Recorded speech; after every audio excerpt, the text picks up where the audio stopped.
What's up YouTube? I'm William Bitter and this is my channel Money Thoughts. Money Thoughts. So I bought a brand new 2021 Tesla Performance Model 3 with full self-driving. The idea behind purchasing this car was that I was going to be able to pay for itself by renting it out on Turo. Link to the video of how I expected the car to pay for itself on Turo right here. And I hated my experience on Turo. And I'll also link another video describing why I hated my experience with Turo and why I stopped doing Turo. So basically I decided that, the initial depreciation of buying a new car was already a sunk cost and that I might as well just enjoy my car. And so I decided to basically drive around the country and go to all the national parks and just really enjoy my car. I decided that I could basically live in the back of my Tesla and drive around the country and go to all the national parks. And here I'll link a couple of videos of my experience living in my Tesla. There's a video of me being a ski bum in Vail, living in my Tesla. So there was already around 7,000 miles on my car when I started my trip, and I had already had the car for a few months. And I basically drove around the country for almost a year and put another 40,000 miles on the car. So I had my car almost a year and a half and I just sold it. And I'm gonna give you guys an extremely comprehensive, complete breakdown to all of my expenses owning the car and all of my revenues owning the car. And at the end of the video, I'll share my total cost of ownership for the year and a half that I had my car and the 47,000 miles that I put on it. All right, so let's start at the top. And of course, we're gonna start with expenses. So the sticker price of the car was actually $65,990. And this is when you go on Tesla's website and you look at how much the car costs, this is the price that you see. And part of the reason that the car is that expensive is because I had the Performance Model 3 as well as the full self-driving, which at the time I paid $10,000 for, which now costs $12,000 for that software. Okay, so the destination fee that Tesla charges, no matter where you get your car, is $1,200. And then there's an order fee of $100. And then sales tax, I think I paid Colorado sales tax, which was $1,951 because I was gonna register it in Colorado. I had a lot of confusion. Basically, I have an Airbnb in Colorado, so my smart idea was that I was going to register my car. I was gonna take delivery of my car in New York, actually so I took delivery of my car in New Jersey, but I was going to register it in Colorado because I have an Airbnb in Colorado, and I thought it was such a smart idea that I was going to collect the Colorado EV tax credit that was still going on, which was $4,000. All right, so sales tax was almost $2,000. But holy cow, when I went to register my car, they gave me this receipt and it basically totaled, there was some local taxes included, but basically the cost of registration was $5,007. And I had no idea, this just caught me totally off guard. I've registered a motorcycle a long time ago and it cost me a couple $100s. So I guess because the car is so expensive, it costs a lot more to register your vehicle. And I don't know, maybe Colorado specifically is trying to make up, they give you the EV tax credit to rope you in, and then but they still make their money at the end of the day. So registration was $5,000, and then the EV tax credit that I did get was $4,000. So in total, after all that was said and done, the cost of purchasing my vehicle was just over $70,000, $70,248. And then I was kind of just trying to prove a point. So instead of spending any of my own money on the car, because I was kind of trying to prove a point that I could not use any of my money and that the Tesla will pay for itself on Turo, I decided to take out a complete margin loan, which is when you take out a loan against your stock portfolio. Because I have a decent sized stock portfolio, I was able to do that with relatively low risk. So basically I borrowed the $70,248 and I was able to borrow this for 2% interest. And the way that a margin loan happens is you don't actually have to pay any principal back ever. You just pay interest, and then whenever you decide to pay off your loan, you can pay off your loan. So the total cost of this margin interest was 2% of $70,000 a year, which is about $116 a month I owned the car for 16.66 months. It's basically a year, 4 months and 20 days. So the total cost of my margin interest was almost $2,000. Turo related expenses now. You know, I had a parking garage because I was living in Chelsea in Manhattan, but you can't do Turo in New York. So I was actually doing Turo in Jersey City. And the parking garage, luckily I got a pretty good deal. It was $175 a month. This way people could just go pick up the car in the parking garage. I didn't have to worry about parking. And there was a supercharger in the parking lot. The parking lot was the Newport Mall parking lot. For anyone that's local and trying to figure out how to do Turo, that's what I did. I rented the parking lot for 5 months total, which was a total of $875 for the parking garage. The first day I rented it, someone like smashed off the mirror. And so, you know, of course I chose like the lowest amount of protection with my Turo plan. I'm not going to get too much into detail about it because you can watch my other videos about my first couple months of Turo profits or why I had a bad experience with Turo. But basically, starting from day one, I had to pay like $1,115 in damages for the mirror getting smashed off. So yeah, very exciting. And then just some miscellaneous cleaning supplies, $75. So my total Turo expenses were just over $2,000. And then this is just overall maintenance, fixing damage. So basically, before I sold my car just a couple of weeks ago, I wanted to make it look really nice, and there was some damages there was some like little scratches from random things. A beach umbrella scratched the hood of my car, a little dent, and there was like some damages on the side of the car from sliding down an icy hill. Even though I had like an appointment to get some winter tires on the next day, I didn't have winter tires on, slid down a hill, and there was the bottom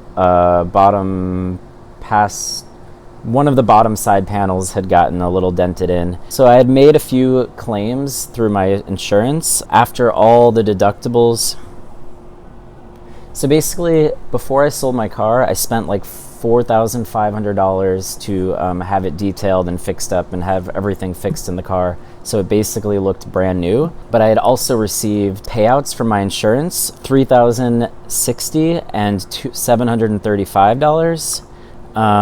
So those were payouts from my insurance. So basically my out-of-pocket to fix the car was $705 for all the things that my car had been through. And then I paid $50 for a tire rotation at one point. $50 was my deductible for glass damage for my insurance. So there was 2 times I had to replace the windshield. So that was $50 each. So really my total maintenance was actually not that bad of, you know, $855 for having the car for a year and a half. Not too bad. All right, so then we're going to talk about just general expenses of owning the car. So after a year, I had to renew my registration. I was also surprised at how I didn't know I had to pay this much money every year, but in Colorado, I had to pay another $955 to renew my registration. Car insurance was, I paid a little extra to have like a $100 deductible. And so I paid $297 a month for 16 months and 2/3 of a month. For 16 months. And then there was 2/3 of a month when I was finally able to get a Tesla insurance, which ended up only being $190 a month with Tesla insurance. However, if I had continued to have a really good safety score, my Tesla insurance would have been, I think it was about to drop to $115 a month, which is pretty incredible. But the deductible was $500 instead of $100. So yeah. But anyway, that's a little bit of information about Tesla insurance. Maybe I'll do a whole nother video on that, because had I had that sooner, I could have probably saved a little extra money as well. Although with all my claims, maybe it would have came out about even, actually, honestly. So in total, for the almost year and a half, I paid $4,850 in car insurance. And then tolls, I approximately spent $675 in 12 months. And so I just kind of extrapolated, because I think I didn't have data from I had a little bit of missing data there, so I just extrapolated that tolls were about $1,000 for the time that I owned the car. You know, driving all around the country and putting that many miles on it, it makes sense. Tesla gave me 1 year of premium connectivity free, and then after that it was $10 a month, and that was premium connectivity. Tires. So right before I was about to get winter tires, my tires needed to be replaced, and so I actually replaced my tires with brand new tires, drove a couple hundred miles, and then put the winter tires on, and I sold my car with the winter tires. So right now I still have in my shed these tires that I paid, you know, $1,640 to put on. I feel like I could still sell those, but I'm not going to go that detailed into it, and I'll just call this a $1,640 expense, which I feel like I really could have avoided had I just gotten winter tires a few days earlier. But instead I'm stuck with these extra tires that I have to sell. And then, of course, 2 days later, I got the winter tires, which cost me $1,688. Yeah, these tires are kind of expensive. I guess they have like a little bit of foam for sound dampening, and they go on these 20-inch rims that are kind of fancy. So that's tires. And then charging, so I had 1 year of free supercharging, which was incredible. That's part of the reason why I decided to drive all around the country. I was like, my car has already had the new car depreciation. I have free supercharging. I might as well enjoy the crap out of my car, right? And so eventually it expired, and there was a few months that I paid for charging, and in total I spent $631 charging my car. So the total for my general expenses for owning the car were $10,814. There's some extras here. I paid for these red seat covers, $220 from Amazon. I got all the all-weather fancy all-weather floor mats through Tesla's website. These are really nice and really protect your vehicle. They were $400. I paid for tinted windows because I was basically living out of my car, and oh my gosh, the tinted windows really give you a lot of privacy. That was $350. So the total that I spent on extras for the car was $970. All right, so in total, every penny that I spent owning this car, including all these things, the total cost was $86,895. And then let's talk about revenues, or money that I got from owning the car. All right, so revenues. So first of all, Turo profits. So I actually made $4,531 doing Turo, in revenue from Turo. And also, this was part of my strategy, was to write off mileage for my businesses. So basically, every time I'm driving towards Colorado, I'm stopping in Colorado to work on my Airbnb, and so I'm writing off miles as I drive to Colorado.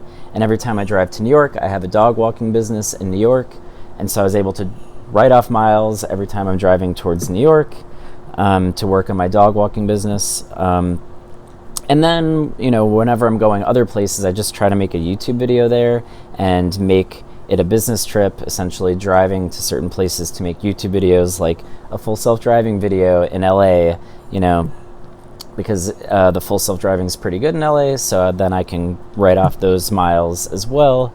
And in total, I wrote off $25,000 in a mileage tax write-off. And then my marginal income tax rate is about 40%. So essentially, that means I saved about $10,000 in taxes just from keeping track of all those miles and writing them off. I was able to save $10,000 in income taxes, which is great. And then a couple weeks ago, I sold my car for $60,000. So that's like pretty great, considering how the sticker price that I paid for this car was $66,000. Selling it for $60,000, you know, 10% depreciation is not bad in my opinion, especially for a car that has like 47,000 miles on it and has been in a couple little accidents. All right, so adding up all these revenues, in total, I have a net revenue of $74,557.